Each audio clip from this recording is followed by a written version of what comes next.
Welcome to the Pinfall podcast. I am your host, and my camera's out of whack. I am your host, Liz. I am joined, as always, by my beautiful, audacious,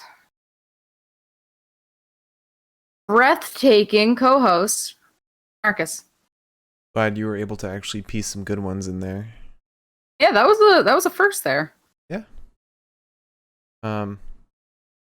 So I just want to warn everyone, this is going to be a huge contrast from last night's podcast, because yesterday was an atrocity. Today, we had fun. It was fun. We enjoyed watching TV. And I got a cup of coffee and a little cat mug. I have a little cat. Who gave this to us? This mug? That was from my family for Okay, that's what I figured. the Christmas holiday. Very nice. I have a hard seltzer and a vodka soda in a can and in a cup that says Lizzie's Sippy Cup. If I could remember that quote from Letterkenny that Glenn said to Gail about her being an alcoholic, I'd quote that, but I can't remember. I'm not drunk. I'm just having fun. And I can actually kind of talk again. So That's good. That's good. that's a fun little thing. All right, so happy NXT. Happy NXT. Already, as soon as this show started, it was already, like, literally as soon as Kyle stepped out of the curtain, we knew it was going to be miles ahead of Raw. And we've got Kyle coming back and being like fun again. Cool Kyle. Cool Kyle's back. That's exactly what we want. Yeah, we got Cool Kyle back. No sign of any other Undisputed Era. He's got a feud with Cameron Grimes now. We also have the debut of Sarray, who was fantastic. That match, I feel bad because my notes don't do it any fucking justice. Like, oh my god. Some of the stuff that she did, you wouldn't be able to describe, so understandable. I tried. We also had a match with LA Knight and Dexter Lumis. That was I slept through this match. Did you? Yeah, like I woke up and they announced the winner. I was like, fuck. I didn't even notice. I'm actually, it wasn't because the match was boring, it was just because I was so tired. But we also had an interview with Io Shirai that was really interesting. I'm just trying to go through the big points of this episode. Let's see, Candice and Indy have their whole Dexter thing. We're getting a title match with them against Shotzi and Ember next week, I think. And then Kushida puts out an open challenge, and Oni Lorcan steps up. That was I can't believe fun. you manifested that. I know, literally, like, he announced that he's doing an open challenge, and then I said, Oni Lorcan. And then literally I said Tyler Rust. 2 seconds later, Oni Lorcan came out. But we have Mercedes stepping up as the next challenger for Raquel, and then some interesting shit with Imperium. So, all around, a pretty interesting episode. Definitely a lot more interesting than Raw. Yeah. I landslide. Landslide. I was watching another podcast about last night's Raw, and they made an interesting point that I kind of agree with. On paper, the episode of Raw last night was good. Like, before the script and before shooting, it seemed like it'd be good. Like, all of the points, all of the big things that happen sound good. Like, Drew and Braun versus Dijak and Dio. The unmasking of T-Bar and Mace, that's big. Asuka versus Charlotte, that's big. You had a lot of stuff that points to a great episode, but then the execution just falls flat, and I wonder where in the process it all fell flat. Well, apparently Vince ran late to the creative meeting for this and then changed like the entire script. So yeah, that's what I heard too. And like it was even to the point where like the agenda was approved by the publicists. So they had the advertising out and everything. But then Vince still wanted to change all of it. Yeah. I mean, just imagine like showing up to a group project late and then being like, I hate all of this. No, you gotta say like Vince. I hate all of this. Yeah, exactly like that. You're right. I haven't practiced my Vince McMahon voice enough to really nail it. But I'm sure that's what he sounds like now. Yeah. All right. Get into some news. Yeah. There's gonna be stuff that's gonna make you so mad. So mad. Yeah. Get excited. Here. This will be the rest of the episode.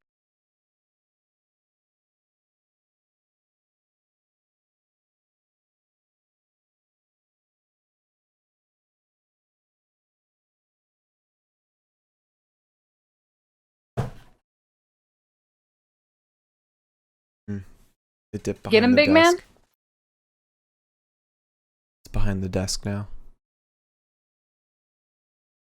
Anyways.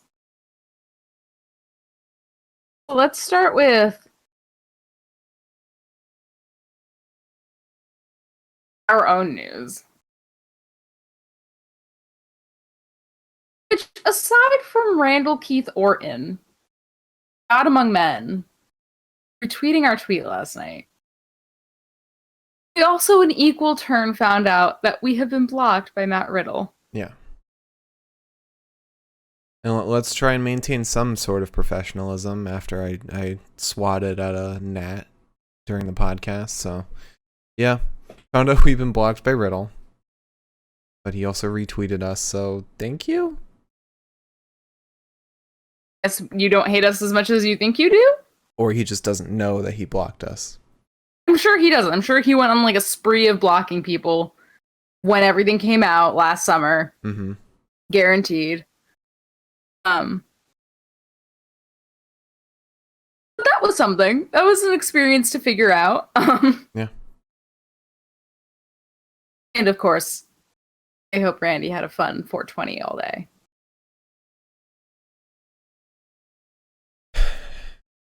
Yep. I know for a fact that because I saw some posts on Instagram. I think it was Rob Van Dam, Riddle, and Eddie Orango all hanging out for 420. Because I saw there was a video between Riddle and Rob Van Dam, and then Eddie Orango made a post on Instagram with Rob Van Dam from today. How does Eddie Orango fit into that mix? That's so funny to me. I don't know. Bless his soul. But speaking of Randy, apparently Randall Keith Orton injured his shoulder last night at the match that he had. Mm-hmm. There's no saying whether it was like bad or if it was just a tweak. I don't know how his arms work because I know he's got that weird uber flexibility. I think if it was super bad, we would have heard that it was very bad. Considering I hadn't seen any headlines about it, it seems like it was just a little tweak. Dave Meltzer, how often does this man like do a talking thing, like a podcast or something? How often does he do I that? have no clue. I don't know Is it anything every about Dave day? Meltzer. I don't know. Like he must do it every day because I feel like every time I do news, it's always like, well, yesterday Dave Meltzer said, and I'm like, okay. Anywho, or I say something I regret. Um, Apparently, when he was fighting out of the corner, Riddle went to give him an exploder suplex, and he didn't take it, blocked it, pulled back, did a really dramatic punch. Um, and like after he punched Riddle, from that point on, he wasn't using that shoulder at all. Oh, so yeah, that sounds like hyperextension. Um, which when you're Randy, that's a problem. I thought when you mentioned his shoulder, I thought you were talking about when he rammed his shoulder into the corner. Well, I thought it was that, and I'm surprised that Dave didn't say anything in like reference to that being maybe an inciting incident. But Could have also been the opposite shoulder that happened. it could have been. Of course, I'd probably have to go back and watch the match again. But I mean, he was able to finish the match without looking. I mean, Dave said that it looked. He was throwing forearms with his left arm. It looked horrible. I was like, I don't think so. did we watch the same fucking match? Because I didn't think it looked bad at all. In fact, that was probably that we agreed that was the best match of last night. So I think anyone watching last night's episode would agree that with that. Like I hadn't seen a single complaint about how Randy was punching. yeah, whatever. But Dave Meltzer likes to complain. Dave Meltzer is the same man who said that Randy and The Fiend at WrestleMania deserved a -1 rating. And let me just say right now, I think we made a mistake. I think the first mistake we made as humans was giving Dave Meltzer star ratings as much fucking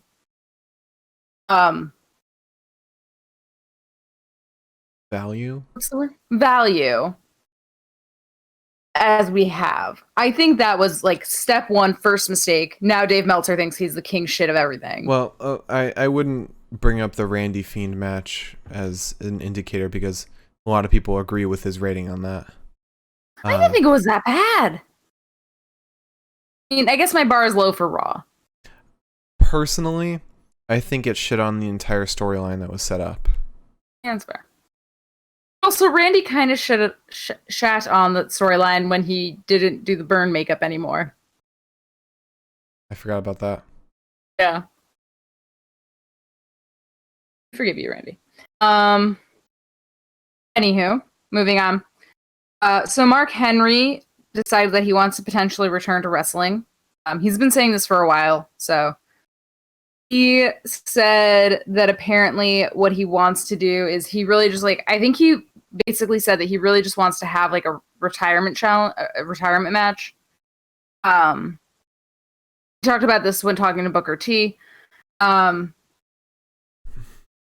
he feels bad because he stood in the ring in his like pink jacket and everything and like said like, this is it, I'm done, I'm leaving. And he's like, I feel bad that I said that when I didn't really mean it. Yeah. Especially after we have Batista who indicated the different kinds of retirement in wrestling and like made a whole stink of that. Yeah. I think like at the end of the day, I think like you can retire because you think it's too much on your body and then you can turn your body around in some sort of way because I mean Mark Henry has lost weight. And that may have helped him because I know that he's kind of got smaller ankles. Mm-hmm. Which sounds like a really weird observation to make, but that's a thing. Like, I don't know. I never feel like when wrestlers are like, I've retired, and then they're like, never mind, I'm back. I'm like, oh, okay, fun. Yeah, I mean, if it's a forced retirement, I get it. Like Edge, Roman, Daniel Bryan. Roman wasn't even a retirement, but Daniel Bryan and Edge. But I would love to see him up against. Ooh, I'd love to see him up against Apollo Crews. Well, he wants to falter. He wants to fight Walter. Was what I meant to say, but I yeah. combined everything all at once. He said that a while ago, yeah. That sounds like it'd be awesome. Yeah. But basically, the way he said it was, but I did not get that match where you go and pay tribute to the fans and you go and wrestle somebody that's up and coming, that's talented, and you give them what we call the rub. I didn't do that, and I feel guilty. That's why I'm doing it. That's why he wants to return, because he doesn't feel like he left on like best terms, I guess. He didn't give the send off that most retired wrestlers do. I think that's what he's saying. Yeah. I mean, if he wants to put somebody over, is what he's saying, right? Right. I think if he's gonna put anyone over at this point, it should be Riddle. Or no. I'm sorry. I meant Apollo Crews. It should be Apollo Crews that he gets over. I don't know why Riddle came out of my mouth. But no, I meant Apollo Crews. You said that without thinking at all, and it was so fluid that my brain was like, he can't be saying this right now, right? I think Apollo would be, because Apollo, he's still an up and comer at this point, and we've seen a lot of big man against big man matches, and they don't end up being as great as anticipated. So if we had Apollo Crews going up against Mark Henry, the legendary Mark Henry, it would be like his biggest challenge yet, and would really put him over as a amazing champion. Yeah, I agree. I think that'd be a cool match. Okay. So into some news that might make you mad. WWE has officially put out the numbers, and they raked in $6.2 million in profits from WrestleMania 37 ticket sales. Man. And that's just ticket sales. Good thing they had those budget cuts. Good thing. Yep. No. Interestingly enough, shortly after reading that article, I stumbled across another article that the WWE has filed to trademark Chelsea Green and Hot Mess.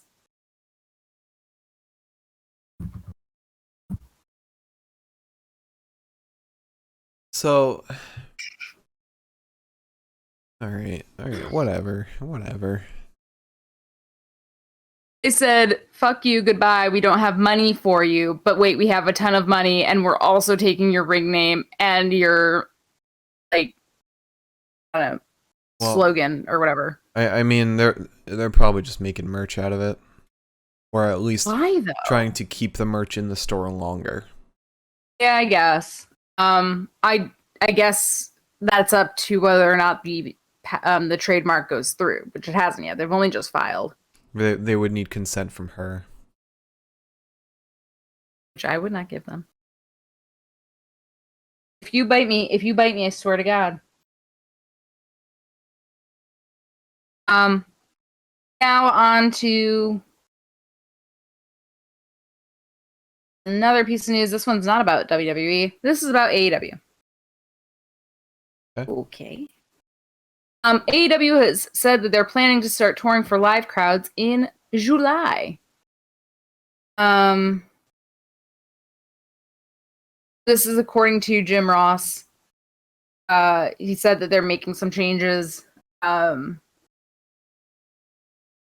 going to have more content soon.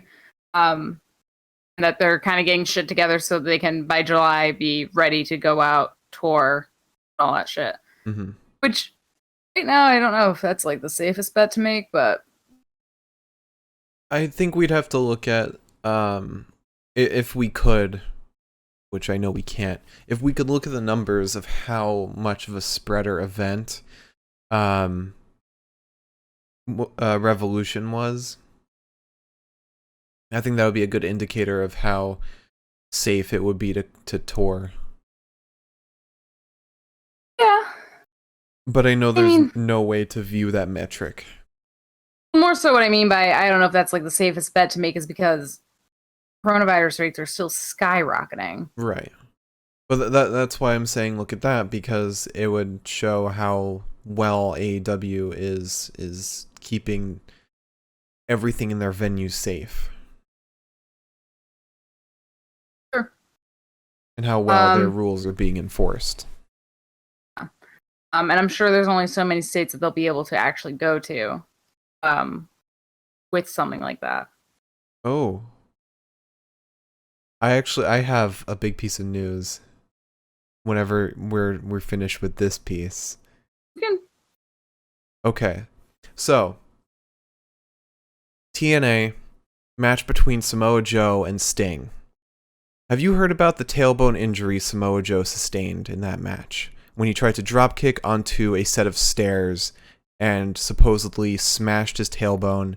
And tons of people mention that Samoa Joe's career hasn't been the same since. So apparently that's been a thing. I don't remember the year exactly, but a fan on Reddit posted a theory that this never happened. He never broke his tailbone. He never missed a day of work. And never, like, it basically never happened, because whenever it was mentioned about his tailbone injury, there was never a source credited to it. I read through this whole theory earlier today, and I had no idea anything would come of it, but there was never a source attached to anything, and whenever anybody was asked for a source, it wouldn't say anything. And now, somebody on Twitter asked him, fucking gnats in front of my face, now is not the time. They said, can you clear the air on this confusion regarding whether or not you had a severe tailbone injury? Samoa Joe responded, saying, nope, in fact, I didn't miss a day of work. I have refrained commenting on this because I have enjoyed how the legend grew over the years, and it been somewhat of a social experiment for me watching it manifest as such a absolute truth. Person did his homework, myth busted. Also, it was never supposed to be what it was in the chaos of the crowd. Sting was moved down the steps, and what was supposed to be a cool, slightly dangerous flying forearm had to be audibled into that mid-air, much to my surprise. The social experiment started when wrestlers I would meet would bring it up to me as a fact, some even saying that, man, that changed your style up, huh? Which I would agree with, then internally shake my head at how easily rumor becomes fact. In fact, in this media environment, I stopped trying to debunk things said about me, because in the battle of truth versus narrative, narrative will always find a way to justify why truth is wrong. Also, it makes it easier for me to suss out who is full of it. Just to clarify, if you were a colleague who asked me about it, I told the truth. Even some fans I met, the autograph signings, but if you stated it to me as fact, I let you believe what you want. Mainly because you didn't have the common courtesy to even see if it was true. Wow. So something that was believed for so long about Samoa Joe was finally cracked open and proven to be wrong. That is... Yeah, there you go. That is unbelievable. Like that he said it was his social experiment. Yeah. All right, Joe. All right, well, that's all I had for news. Beside the fact that if you had the stomach for it, absolutely go see what Rich Holland's leg looked like. Yeah. Never seen a leg look like that. That was bad. That was very bad.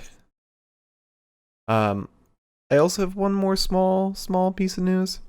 CM Punk said in an interview, I believe, he said, you've got WWE who has multi-billion-dollar television deals and the television's awful. I go back there, I'm just another guy, and it's not even that. I'd be just another guy that's doing not good television. So, another indication that he's definitely not returning to wrestling, and we see his feelings about about WWE's TV. I think it's best that we Dave Bautista him in the sense that, like, he said he's retiring. I think he's retiring. Yeah. Matches Some and promos? promos. Before we're on the news for 5 hours? It hasn't even been 40 minutes yet. All right, so to start off the episode, we get cool guy Kyle O'Reilly. Cool Kyle. He gets in the ring, starts talking. He said, in life, we face constant challenges and struggles. He says he's in a great mood because he's nowhere near Adam Cole. He said to succeed, you have to have that killer instinct that he hasn't now. But do I take this killer instinct and go after the greatest force in NXT, meaning Karrion Kross? But then Cameron Grimes comes out. He congratulates Kyle. He says he made a killing on DraftKings, betting on Kyle. He says Kyle needs someone to watch his back and invest in him. Kyle's just acting so funny because he looks like he's going along with all of it. And he's like, oh, thanks for the tip on Doggy Coin. I love me some doggy. Got it. Got the net. All right. Sorry about that, folks. But where was I? Kyle says yes, and he loves it, and that they're gonna go to the moon. But then Kyle says that he's clear to compete today, and he's trying to find his opponent. His opponent's here somewhere. He takes out his sunglasses, and he like breathes on him a bit. He's like, oh, there he is, and just attacks Cameron Grimes. What a great bit. This was so fun. This was Triple H just being like, we can do so much better than you, Vince. I really love seeing happy Kyle again. Yeah. I miss that so much. Yeah, me too. After that, we get Sarray arriving at the CWC earlier today. Zoe Stark walks in, and William Regal's also there. She says she's a huge fan of Sarray, but she wants to fight Sarray and do her the honor. Sarray likes the sound of that, and then William Regal sets up that match for later. And now we get LA Knight. LA Knight. Walking through the halls. He says some shit about Dexter Lumis, but he's talking so fast, I can't understand a single thing that he's saying, dummy. And that's just a fact of life. And we move on to LA Knight versus Dexter Lumis. All right. So Knight starts by pushing Lumis into the corner. Dexter dodges LA and then takes hold with some punches and some strikes. Get a shoulder tackle to Dexter and a jackknife cover that doesn't quite work. There's a kick under the jaw to Lumis, and then Lumis just punches him, and I guess LA Knight fucking swears his head off for a whole minute because the audio feed cut out. There's a kick to the chest of Dexter. Dexter goes for the silence but can't get it locked in. At this point, Knight gets Loomis's arm draped over the ropes, pulls on it, and then eventually lawn darts himself back into the ring, into Dexter. Get a big back body. Oh, sorry. Very much a Johnny Gargano move. Yes. Or maybe Johnny Gargano's move is an LA Knight move. No. Don't insult him like that. Because, like, the difference is LA Knight just kind of throws his body into Dexter. Johnny does it as, like, a spear, you know? Mm-hmm. Like, there wasn't that spear kind of technique with LA Knight. It was pretty much just like a shoulder check. Either way. It was a big back body drop to Knight. And then Dexter gets on down to his little knees. His little slither thing. Charming as always. And Knight is terrified. Backs himself crotch first into the post. Once Knight gets back up, gets back into the ring, because Loomis pulled him out after a certain point. We get a big neck breaker onto Loomis, and then a massive fucking spine buster tonight post commercials break. Some jabs, a big uppercut, a bulldog tonight, and then a belly to back, as well as a leg drop on tonight. There's a slingshot suplex bouncing Knight off the ropes. Loomis tosses Knight out of the ring again. When Loomis goes to continue beating him up outside the ring, a toe hold sends Loomis face first into the steel barricade, and then Knight drives him into the apron. You get a big uppercut to Knight, and suddenly there's Indy. And Dexter is distracted as hell. Just wants to be with his girlfriend, I guess. I guess they're boyfriend and girlfriend now. It's... I don't know Dexter's motivation, because it's hard to tell, like, whether he's going along with the romance, or if he has something else in mind. I feel like in the end, it's going to be, like, Johnny and Candace are going to be proven right. I have a feeling. I don't know about that one. Not so sure. We'll see. Dexter is distracted by Indy, and Knight realizes this. So he sidelines Dexter. Dexter ends up rolling back into the ring while LA Knight stands in front of Indy and is like, why are you into him when you could be into me? And all this shit. Dexter doesn't care for that. So Dexter dives out onto LA Knight. Gets back in the ring and gets thrown down into a neck breaker. I kind of thought that Dexter was going to be going to break the trope of oh, the girl ringside is distracting him. He didn't. He still lost. I think that's why it works, because Dexter's you wouldn't expect somebody like him to just be distracted by a girl on the side. Mm. I don't know. It's subversive. Okay. I can get that. But after that we had... Oh, well, did you talk about when they try and kiss on the apron? Right after the match? That was when... no, I didn't actually. If you want, you can. I didn't take notes about it, but I'll try and remember it. So Indy gets back on the apron, and she tries to kiss Dexter, even though he's a loser. But Indy is quickly pulled off by Candace, Johnny, and Austin. They're all arguing. Indy tries to get back up on the apron to kiss him again.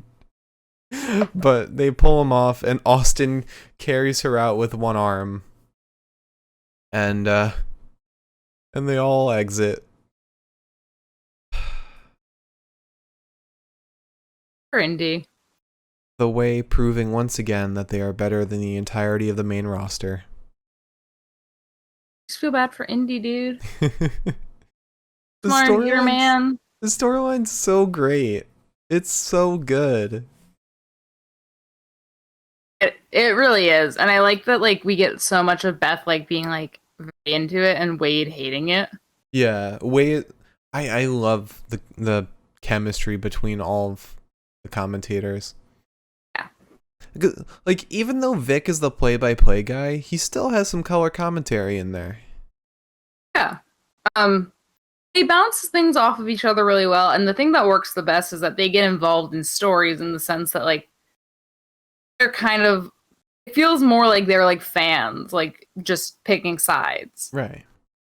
As opposed to Corey Graves being well, I'm the heel commentator and therefore I have to go with the heel. I get it.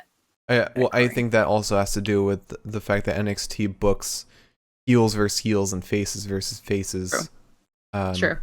When main roster is more generic with that. But after that we have a promo with Leon Ruff. He enjoyed slamming Swerve's head into the lockers, but he said enough playing games, balls in your court, Swerve. And that's pretty much the end that we see of that feud this episode. Then we have an interview with Io Shirai. Beth shows her all the moments through the match that are very embarrassing for Io. But Io said that Raquel was the biggest and toughest challenge that she's faced. She said when the time is right, she'll get her rematch. But in the meantime, she's gonna rest, understandably. And then little puppy walks in, and Frankie Monet rushes in behind and apologizes for interrupting the interview, but congratulates Io on her title reign and gushes over Beth a little bit. I think she brings up Raquel, I think. But then Io gets in her face and says that she leading into that, she says, well, if you're going to take some time off, I take over your place as the baddest woman in the women's division or something like that. Mm-hmm. Yeah. Then Io gets in her face and says, I like cats. Among other things. She says a bunch of other stuff that we will never understand. And after that, we then go to... Was this match a number one contender match? No. Okay. The commentary just kind of made it sound like that. But we then have Breezango versus grizzled young veterans, soon to be recognized. I love when Wade did it.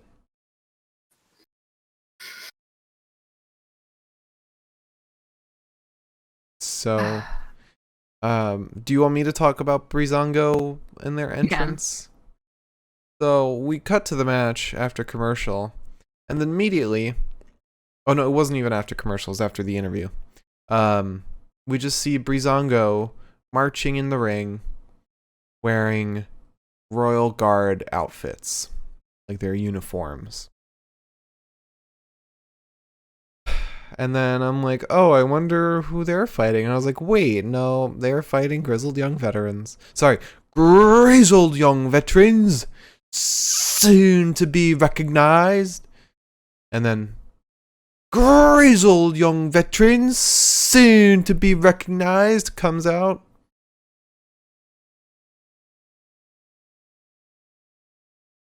And then we have our match. Right.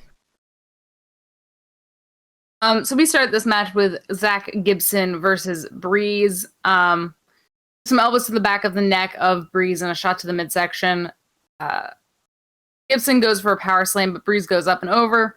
Takes Gibson down, manages to get an arm sub on Gibson. It's Fandango in. Get a Panama... Is it Panama Sunrise flip or Sunset? Fuck this up. I think it's Sunset. Yeah, the Sunset flip is from the ground. Panama Sunrise, I think that's Adam Cole's thing. That's specifically Adam Cole's move when he goes from the buckle down to the ground. Okay. All right, so we get a Sunset flip to Gibson. This sends Gibson into the corner, and James Drake blocks the impact like a goddamn champion. That's his fucking soul. This eventually gets James Drake in. We get an attempted team offense, but Fandango fakes them out, sending Gibson out. He tackles James Drake. He's Breeze in. There's a team super kick to the body of Drake that just crumples him. Breeze drop kicks the men between the ropes, and then Fandango dives out onto them. We go to commercial, we come back. Fandango and James Drake are in together. James twists his knee on a landing 5 seconds after we come into this. For a whole 5 fucking minutes, I'm sitting there thinking, fuck? Yeah. I was, concerned. Because Drake Wirtz, comes up to him and, backs everyone away from him. It looked like Breeze was going for a move, too, and then, was like, oh, fuck, okay, I'll fucking back up. And then, Drake lowered, he, removed his knee pad from his knee, too. But then, Yeah. So while everybody and their mother is sitting there thinking like, oh my god, James Drake is injured, Gibson comes to check in on James. When he's shooed back, he fucking jabs Fandango in the eyes. James Drake gets up and is just like, oh, better suddenly. It's like, you fucking bitch. God damn it. Gibson goes off the top rope after being tagged in with a dropkick to Fandango. He keeps Fandango from tagging Breeze in. A short arm clothesline drops Gibson. We get James Drake back in. We get Tyler Breeze in. Tyler hits a kick to the midsection of Gibson. And then security Gibson after Tyler stomps the fucking hell out of James Drake. We get a clothesline off the apron onto a ringside James and then a Russian leg sweep to James Drake once we're back in the ring. Gibson then distracts and Breeze goes after him. James Drake rolls him up. This does not work. Gibson then tags in, unbeknownst to Breeze. Get a ticket to Mayhem. My sweet half Liverpool Kings win. I know James Drake is not from Liverpool. Mm-hmm. I like the color coordination they have, though, with Liverpool. I like that James Drake has his face on his ass. Yeah. All right, so then we have an interview with Indy Hartwell. Indy put on the interview, and she has some words she wants to say to Mackenzie, but then the Way walks in, and then Bronson walks in. He says he still has eyes on the title, but then Austin gets in between Bronson and Johnny. Austin said that he talked to Regal, and says the only way Bronson will get a title shot is if he can go through him. He can go through Austin. Johnny's mad by that. Bronson's just like, okay, that's fine. And Johnny's like, he's already pinned you.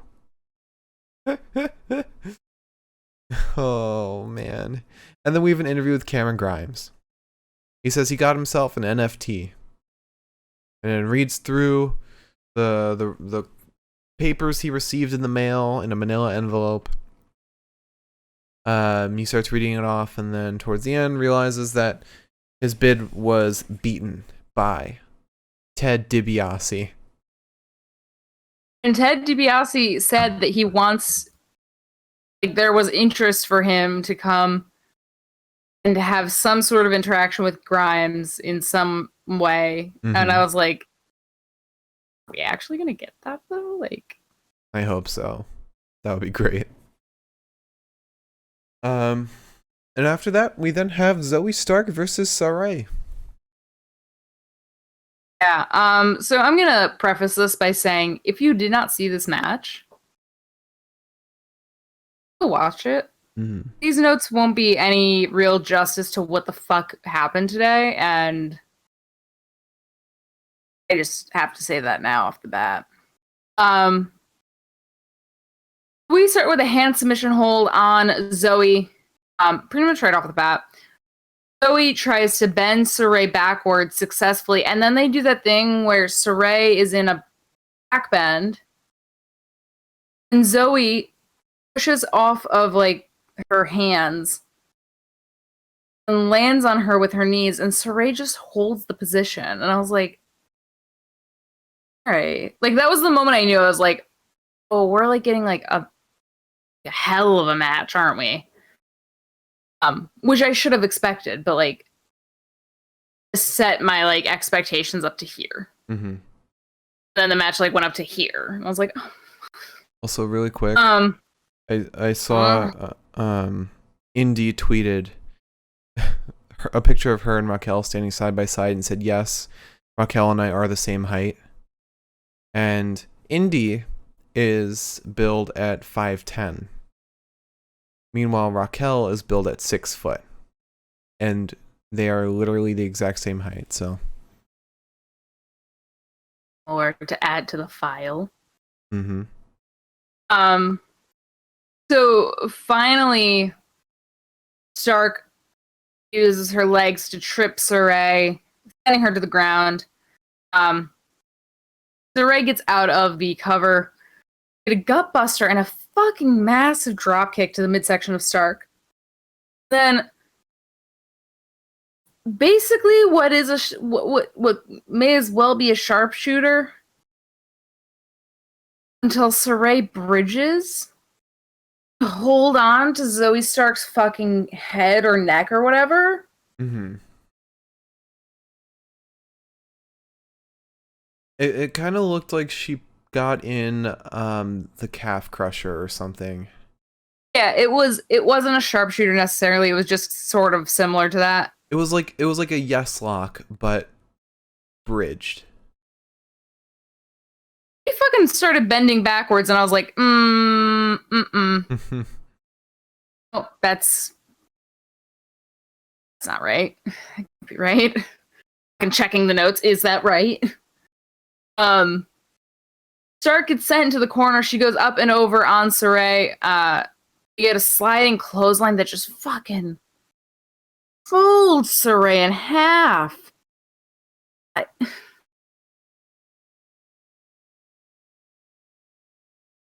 Just based on the fighting tonight, not alone, because like I had in the back of my head the match with Asuka and Asuka and Charlotte, where Asuka did the same move to Charlotte, I believe, last night. I'm like playing them side by side in my head, and I was like,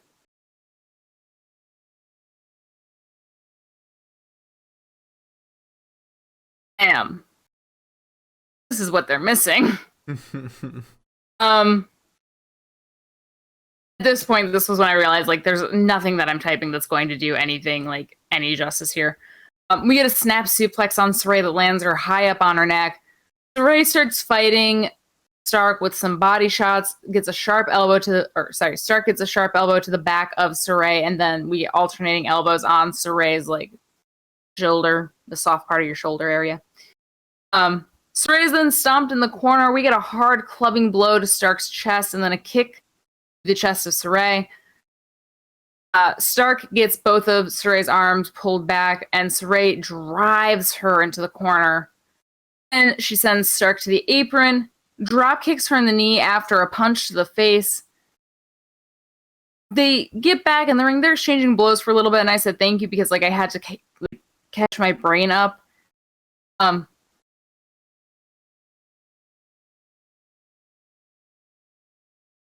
What? Hearing a weird noise. Sorry. Didn't realize that Eldon was in the kitchen. That's why. So Sarray ends up against the ropes, gets a bump in the chest area. Zoe goes off the ropes right into a hard drop kick across the fucking face. Like, it wasn't just like a drop kick to Stark's face. It was a drop kick across the face. And I was like, yeah. Oh, gee. We then get a fisherman's suplex to Stark, complete with just like the non-stop fucking bridge. A spinning back heel kick to Sarray, and then a half and half suplex to Sarray, as well as a kip up, then a sliding knee. Zoe then goes up top, goes for the 450 splash, but Sarray avoids. Zoe Stark lands on her feet, sort of wobbles. It looks kind of bad. Not bad, like, bad, but like it looked like she could have hurt herself. We then get a spinning back heel to Sarray again. Sarray goes up and over, gets a spinning heel kick to Stark, and a big old Saito suplex. Win. When I say that this match was like out of this fucking world, I mean that like tenfold. Mm-hmm. It was bananas. Yeah. And Sarray is fantastic. But I also want to acknowledge Zoe Stark. She's been there for like a very short amount of time, but she feels like she's been a veteran there. Well, she is older. She's been wrestling for a longer time, and that's not to discount what she's doing. Because that also plays into like, well, she's older. Mm-hmm. Yeah. Sometimes you can't quite move. I mean, Zoe Stark has not like disappointed a singular time. Yeah, they really struck gold with her. Struck gold with like 90% of the people that they have brought. I mean, just who Zaida Ramir. MSK. Yeah, MSK, Zaida Ramir, who we saw fight for me 4 minutes tops in like what was essentially a jobber match, looked incredible. And then you get Zoe Stark, you got Frankie Monet. Sarray. We haven't seen Frankie fight yet. Mm-hmm. I'm not including her.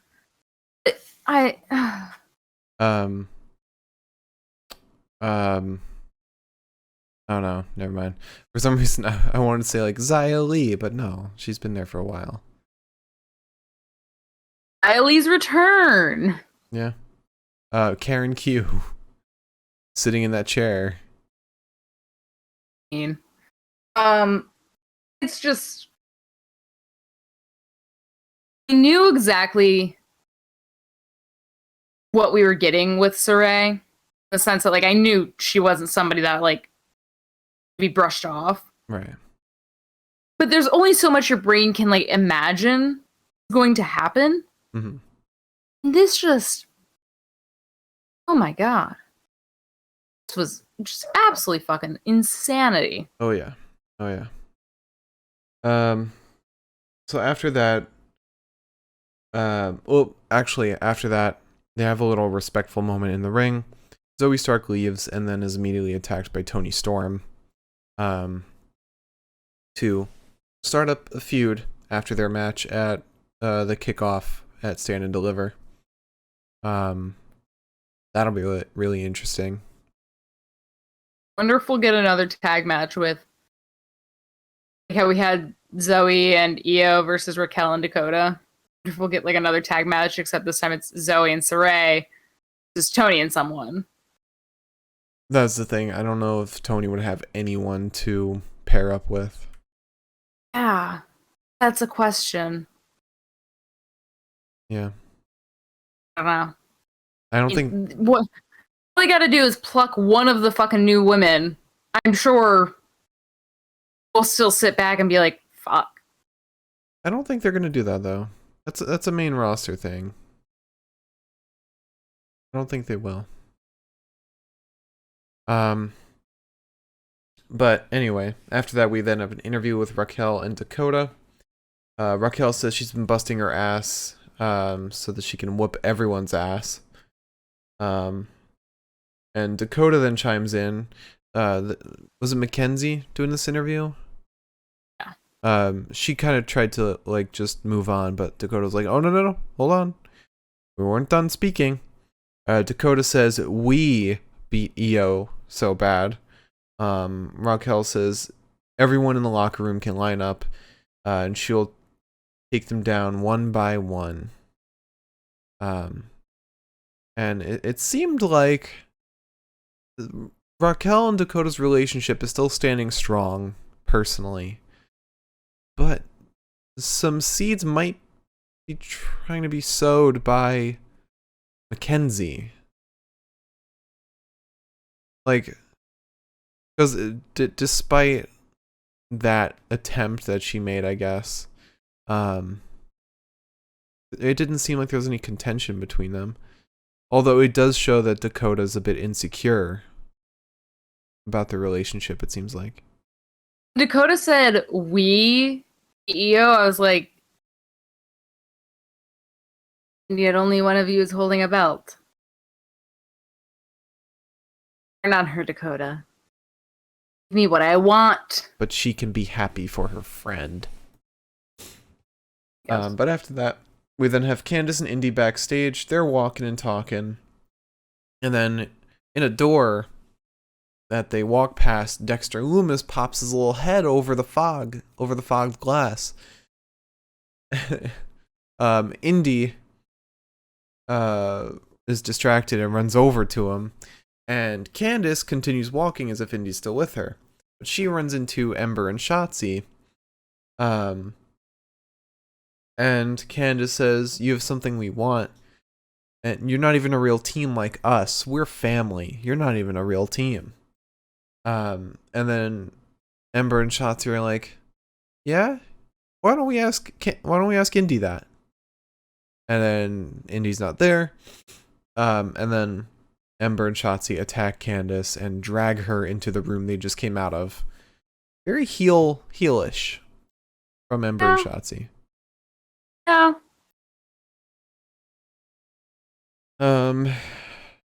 So after that, we then have Kushida's championship celebration. He said he won the title last week in an open challenge. Tonight, he will give the same opportunity. And then, through my own manifestation, Oni Lorcan comes out. And then we then have a championship match between Oni Lorcan and Kushida. Yes, we do. And what a match it was. All right, let's see how many times I accidentally call Kushida Kush. I mean, it's appropriate, actually. It's 420. I'm allowed to say that. I mean, you're never not allowed to say it. I'm still mad that the first time I ever did say it, though, was purely accidental. Mm-hmm. Not gonna let myself get over that one. Mm-hmm. Also, because when I say in my head, I'm writing Koosh, those Koosh balls. I kind of like that idea because, like, they're very nice. I don't know. Anyways, You okay? yeah, you know, going through it. Anyways, so Cheetah rolls down with Oni's leg and hangs on for dear life. Oni ends up rolling away, gets an arm drag out onto Kushida, and then a leg scissor submission. Kushida manages to slide out of that, manages the archer submission. Oni wants an arm sub, but Kushida gets the leg scissors on Oni. Get a kick to the arm of Oni. Kushida goes for a kick to the face. Once again, my notes corrected face of to Facebook. Once an episode. This always happens. Kushida goes for a kick to the face of Oni. Oni goes off the ropes and right into an armbar, but Oni grabs the rope to save himself. Sends some elbows to the face of Kushida. He goes up top and is kicked upside the head, sending Oni ringside. We then get an intense uppercut to Kushida, a big shot to the midsection, then an abdominal stretch from Lorcan. Kushida manages to break free with some elbows.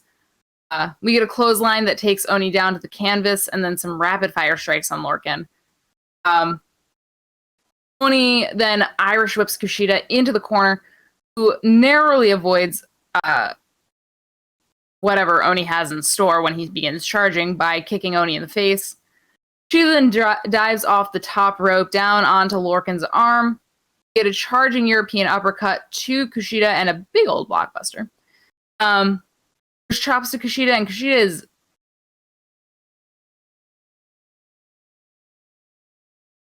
sorry. There's some chops to Kushida, and Kushida's like kind of into it. To be powering him up in a sense. We then get Kushida's standard hip toss cartwheel drop kick, one punch, a soccer style kick to the elbow of Oni, a hoverboard lock locked in. Oni Lorcan taps. Oh man. I always like whenever he does it, I'm always just like energized. Mm-hmm.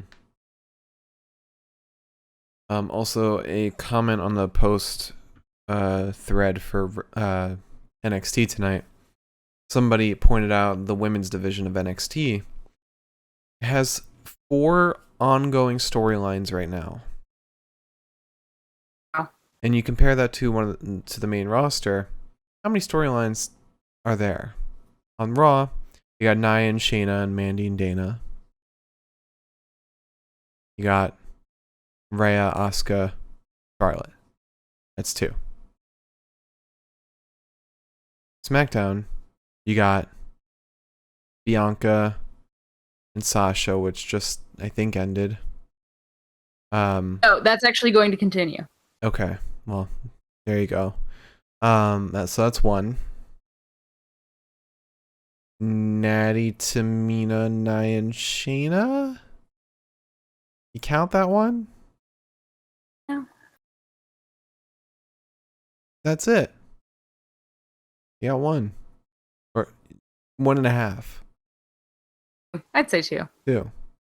And in NXT, You have Rakota and Duck.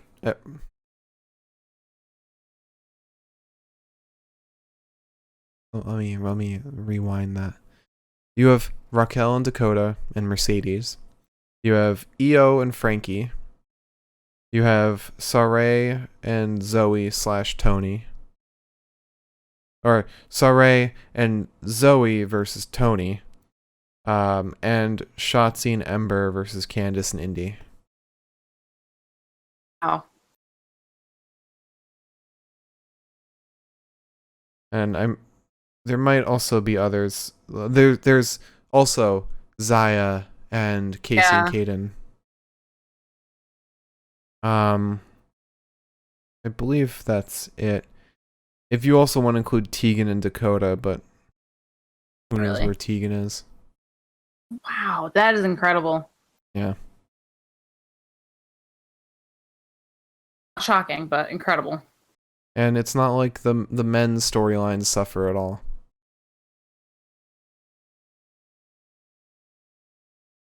Yep. Anyway, after that, Santos Escobar comes out, and Legado attacks Kushida, but MSK come in to help. And then it's announced that next week we're going to have a 6-man tag match between MSK Kushida versus Legado del Fantasma. That sounds like a fun-ass match. I think that's going to be one of those matches where I sit back and I'm like, I took 2 notes. They were just, wow. Yeah. After that, we have a promo with Mercedes Martinez. She says there's only been silence from Raquel after I issued my challenge. She asked if she's scared.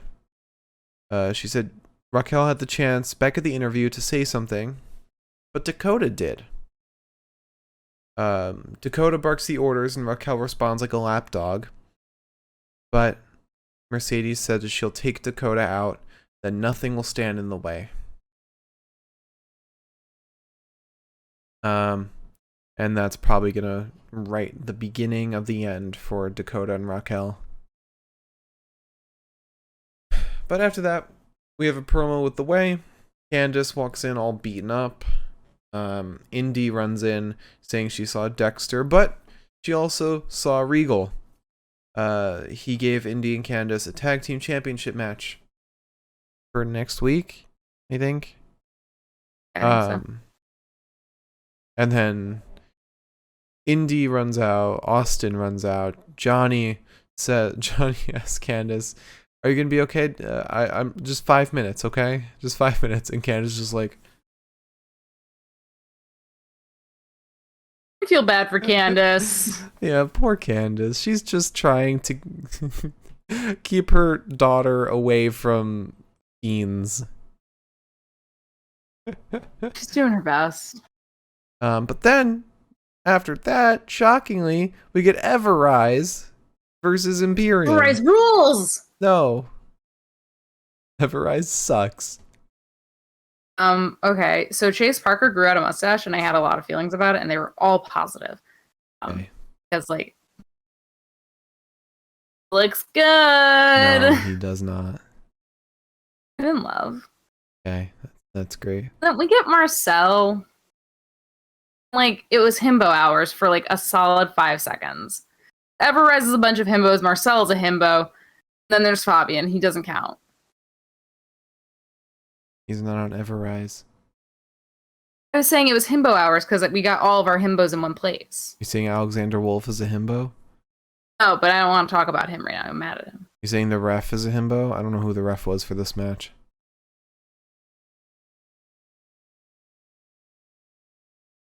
I don't remember who the ref was either. But anyway, we'll talk about the match. Sure, actually. Quick match. Eichner right off the bat takes Martel out. See, this is what's gonna fuck me up. This has happened multiple times before. Where you have Marcel Bartel and Matt Martel, and my brain refuses to get anything straight. Oh. Eichner off the bat takes Martel down. An elbow shot to Martel's chest and then a belly to back. Chase Parker gets in. He ducks a clothesline, but jumps right into Fabian's arms. We get a belly-to-belly crossbody suplex. And then Marcel is tagged in. We get a tag team dropkick to Chase. There's a big clothesline to Parker after a moment of distraction because Killian Dane comes out of absolutely nowhere, marches down the ramp and says, blah, blah, blah, Alexander Wolf, what is your deal? What is your problem, buddy? So then Drake Maverick. Ooh, new gimmick? Cameron Maybe. Grimes, Drake Maverick tag team? Average. Anyways, we manifest that. Drake Maverick comes down, punches Alexander Wolf, and Killian's kind of pissed off about this. The pit bull is loose. And so Killian's like out there. He's just trying to fucking hold Drake back. Fabian's in the ring. He takes Matt Martel off the apron, gets Marcel in. Fabian lifts Chase Parker. Marcel goes off the top ropes with an uppercut onto Chase to win. We stand in the ring, and once a fucking again, as we're standing in the ring, Marcel bar fucking tell is like standing there all, prideful and shit, and like side-eyeing the piss out of Wolf, who's standing in the middle in front. And I was like, if you've got something to say, you better fucking say it now, sweets. Yep. I want to hear it. Yep. But we had a lot of animals, a lot of pets in this episode. We had Frankie Monet's dog. We had mention of Io Shirai's cat. And then we have Killian Dane's dog, Drake.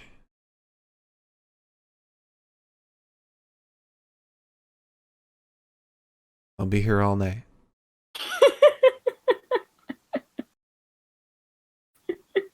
Alright, so after that we then have Karrion Kross. We have Kyle O'Reilly walking to his main event match. Karrion Kross is standing off to the side with Scarlett. And then they just kind of look at each other, give each other eyes, wink at each other, whisper sweet nothings. Kyle just went up to Karrion's ear and just whispered, "Tick-tock." And then Tingles. Karrion got a boner after that.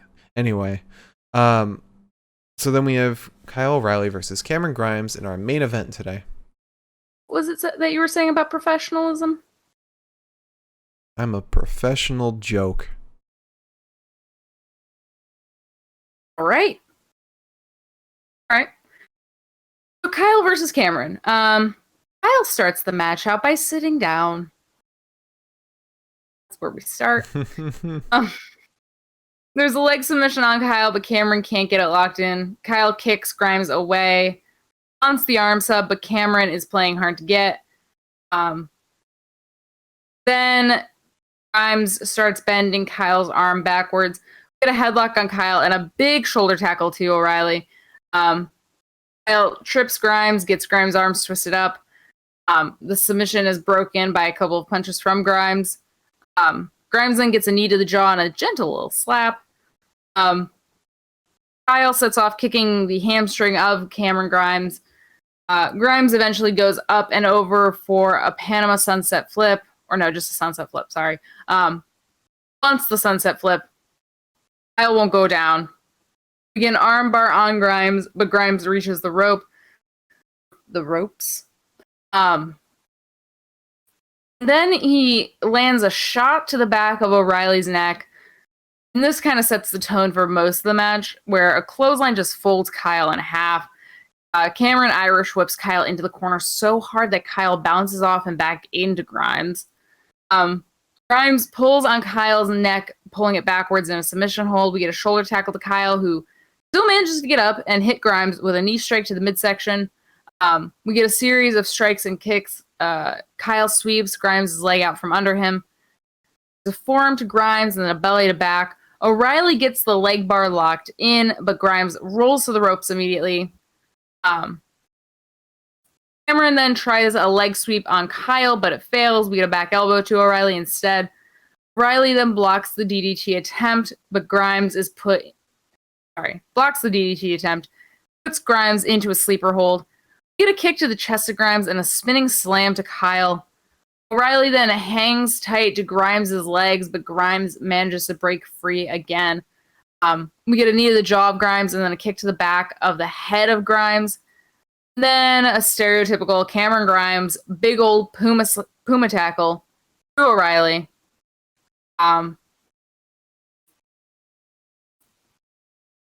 You said something. Sorry. There was a super kick under the jaw of O'Reilly. Kyle bounces back off the ropes. It's a big clothesline onto Grimes. Manages a brainbuster and then goes up top, hits Grimes with the drop knee off the top ropes to win the match. Feeling cool, does his little air guitar, and I said, hey, Kyle. Yeah. And do you think Kyle's going to be carrying? Maybe. I don't think so. I don't think so. They worked so hard for Carrion to get the title back. True. Actually, that's a good point. Yeah, I don't think they're going to take it away from him anytime soon. Plus, as we know, Trips loves his heel champions. So best of the night? Yes. BOTN. Cotton.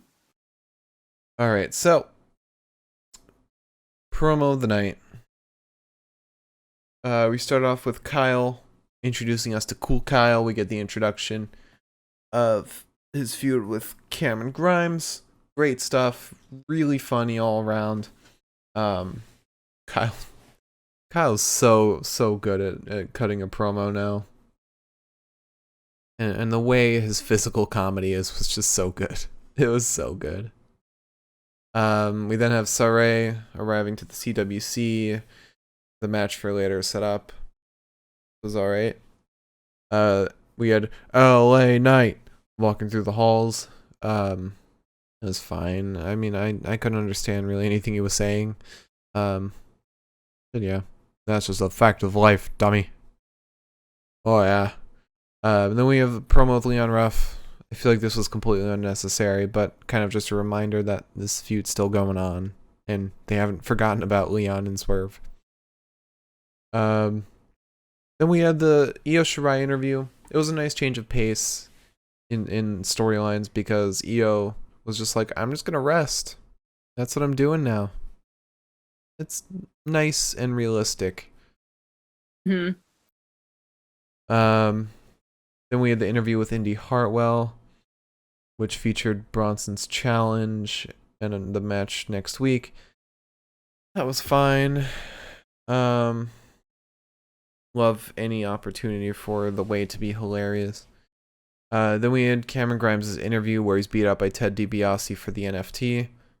That was really funny. I look forward to Ted DiBiase eventually getting involved in this storyline. Then we had the interview with Raquel and Dakota. That was fine. Then we had Candice and Indy backstage, eventually meeting up with Ember and Shotzi. That was worth it just to see Dexter pop up above the glass, which you missed. I know, and I'm really mad about that. It's okay. He popped up in the same way he always does. Then we had Kushida's celebration, which was nice and concise. Oni coming out was a nice little treat, getting a title match. And then what followed from that match was also fun. And then we had Mercedes Martinez promo. It was whatever. It was fine. Then we had promo with The Way. It was funny, especially with Candice just all beaten up and just tired of everything. And then lastly, Finn and Karrion's little interaction backstage. There was like nothing there, but just a little, just a little foreboding. I love how every one of these promos has like a little bit of purpose, even if it's tiny. Everything has purpose. Yeah. But I am going 100%. My promo of the night is Cool Kyle. Yeah, I think I gotta go with you on that one. It was so refreshing to have that version of Kyle back. Yeah. Oh, Yeah. I have to agree with you. All right, so Wrestler of the Night. We start off with LA Knight versus Dexter Lumis. I'm going with Dexy. Although LA Knight's neckbreaker was solid as hell. But Dexy's a pleasure to watch every time. Even if I slept through most of the match, he's still really, really fun to watch. Then we had Breezango versus grizzled young veterans soon to be recognized. I'm going with Tyler Breeze.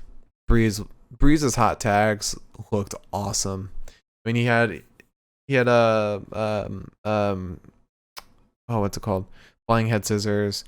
My God, he was huge today. He was stomping James Drake in the corner. I was like, maybe we should call it DQ. This looks mean. he wasn't pulling back at all. No, he looked fantastic. Like definitely probably the best we've seen him in recent months. Then we had Zoe Stark versus Sarray.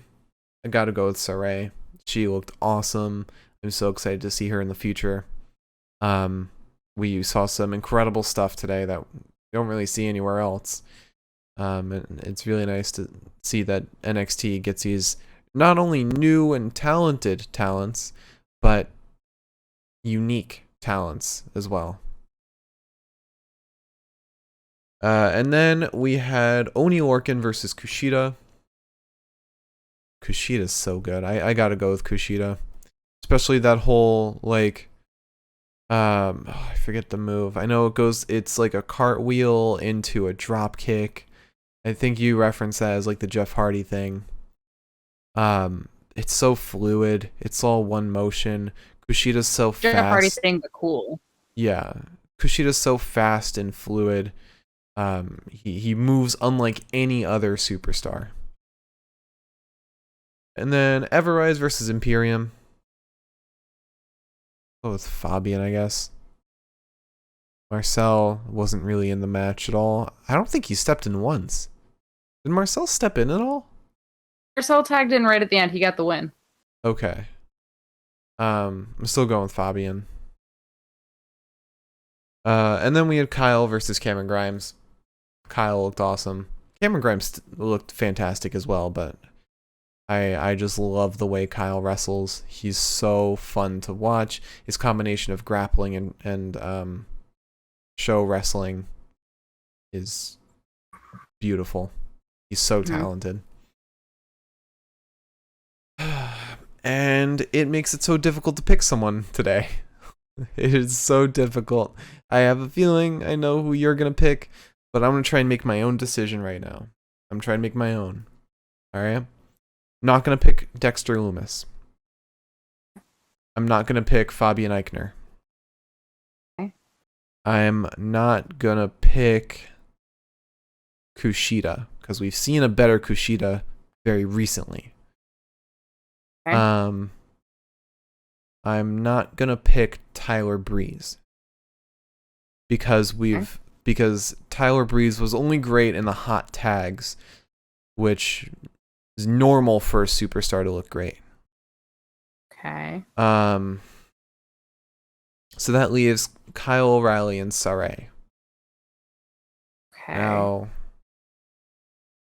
I'm gonna go with Sarray because we've seen Kyle's stuff before. He was great, but you know, we've seen this. We haven't really seen Sarray's stuff before. God, So. you made the right choice. Get me goddamn nervous. All right, so match of the night now. Let's start off with LA Knight versus Dexter Lumis. I wish I hadn't fallen asleep during this match. It makes me so mad. It wasn't the most incredible Dexter Lumis match, in my opinion. I did catch all of the indie bits. I caught all of that. And that made the match a lot more story focused than wrestling focused, but both ends were both great. Then we had Breezango versus grizzled young veterans, soon to be recognized. I have to do it. I have to do it each time. I don't know why. It's in my contract. This match was great. This was so fun. Especially when you had that bit where James Drake was faking the injury. It was so well done. I mean, it wasn't just a great wrestling match. It was a great show. Both Breeze and Fandango were also awesome. But it doesn't seem like there's anything leading out of this besides just a potential championship opportunity, which they were talking about a lot. Still fun, regardless. Mm-hmm. And then we had Zoe Stark versus Sarray. Really fun match, very solid. Sarray just she's got the wrestling nailed down. She's just got to get like her character involved. Because I'm sure that hasn't really been worked out so much. But the lead out from this match was great. Leading into a Tony Zoe feud. That'll be a lot of fun. And then I just am so excited to see Sarray wrestle more. No. If there's one thing this match did, it was make me excited for the future. Which is more than I can say about every main roster match.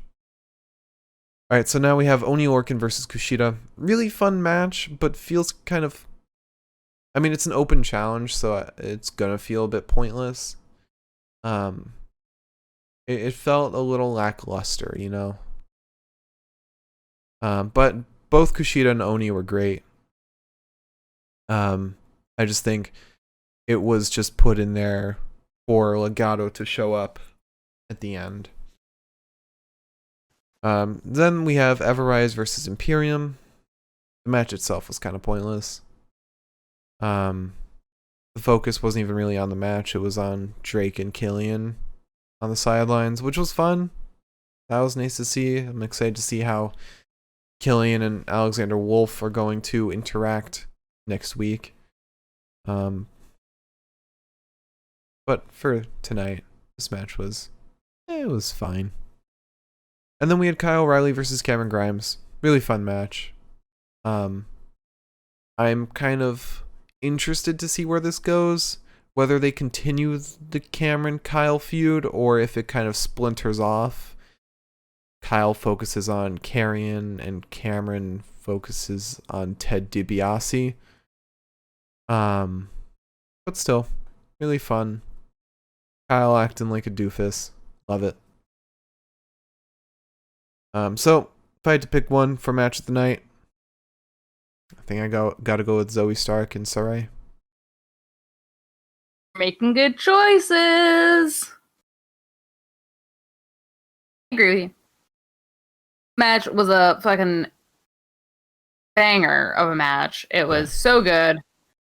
Again, if you didn't get to see it, I genuinely encourage you to fucking find it online. It was just... You know what I think? Something else. You know what I think they should do? Kind of turn Raw and like reshift it. Because I got thinking after watching this and thinking about AEW.